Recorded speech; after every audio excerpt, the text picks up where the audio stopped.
আলাইকুম। আজ আমরা ফুলকপি, কাঁচা টমেটো, শিম দিয়ে মসুরের ডালের রেসিপি তৈরি করে দেখাবো। এখানে আমি নিয়েছি 1 কাপ মসুরের ডাল। ডালটাকে আমরা ভালো করে ধুয়ে আধা ঘন্টা ভিজিয়ে রেখেছিলাম। আর নিয়েছি ছোট সাইজের একটা ফুলকপি আর 100 গ্রাম শিম, 3টা কাঁচা টমেটো ফালি করে নিয়েছি। প্রথমে আমরা ডালটাকে সিদ্ধ করে নেব। একটা হাঁড়িতে আমি ডালটা দিয়ে দিচ্ছি। এবার দিয়ে দিচ্ছি পরিমাণ মতো পানি।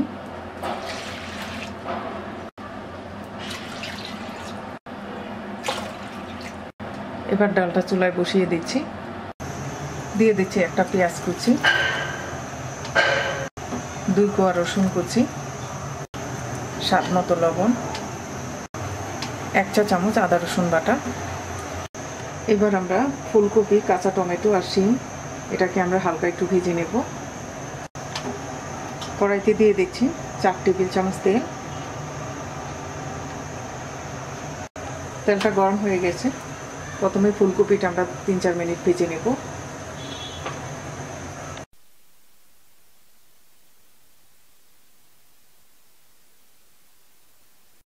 দিয়ে দিচ্ছি সামান্য হলুদ, লবণ।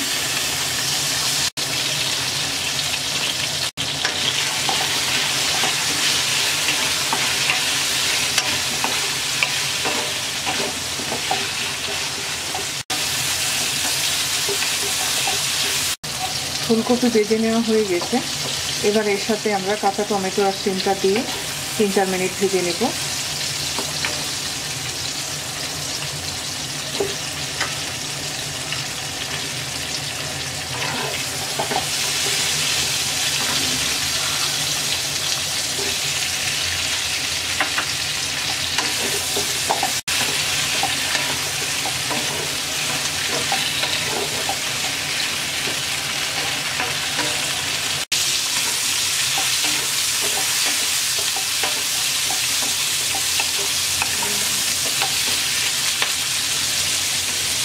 ভেজে নেওয়া হয়ে গেছে, এবার নামিয়ে নেব।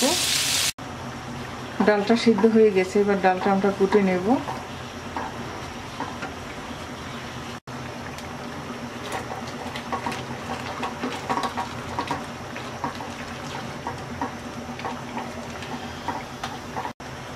ডালটা কুটে নেওয়া হয়ে গেছে। এবার সামান্য দিয়ে দিচ্ছি হলুদের গুঁড়া,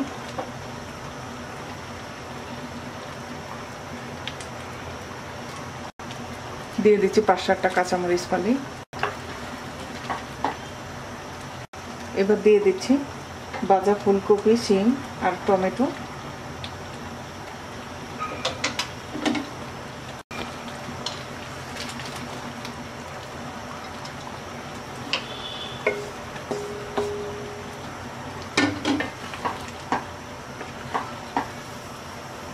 ডালটাকে আরও একটু পাতলা করার জন্য আমরা দিয়ে দিচ্ছি 1 কাপ গরম পানি। আপনারা ডালটা কতটুকু ঘন বা পাতলা রাখবেন সেই অনুযায়ী পানি দিবেন।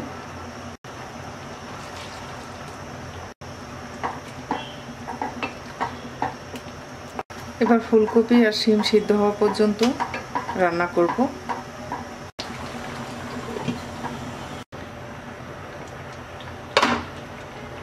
সবজি সিদ্ধ হয়ে গেছে। এবার আমরা ডালটাকে বাগার দেব। একটা কড়াইতে আমরা 3 টেবিল চামচ তেল দিয়ে দিচ্ছি।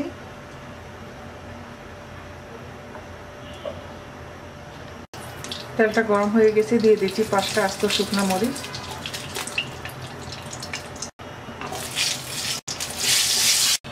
দিয়ে দিচ্ছি 1/2 চা চামচ আস্ত জিরা, 1/2 চা চামচ রাঁধুনি,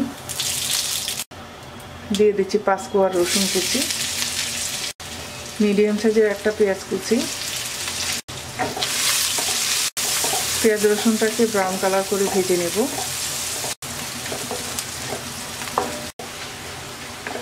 পেঁয়াজ রসুনটা ব্রাউন কালার করে ভেজে নেওয়া হয়ে গেছে। এবার আমরা ডালটা এর মধ্যে দিয়ে দিব।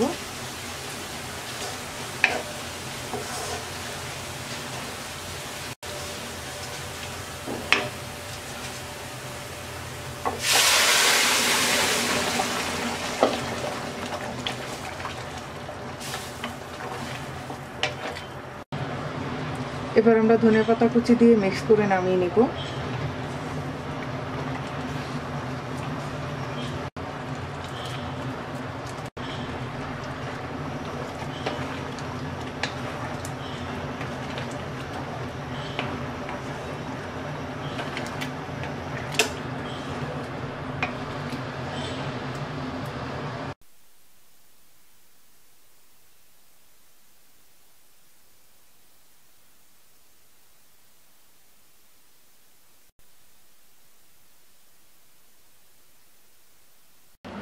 তৈরি হয়ে গেছে ফুলকপি, কাঁচা টমেটো আর শিম দিয়ে মসুরের ডালের রেসিপি। আশা করি রেসিপিটি আপনাদের ভালো লাগবে। আজকে এই পর্যন্তই। সবাই ভালো থাকবেন। আল্লাহ হাফেজ।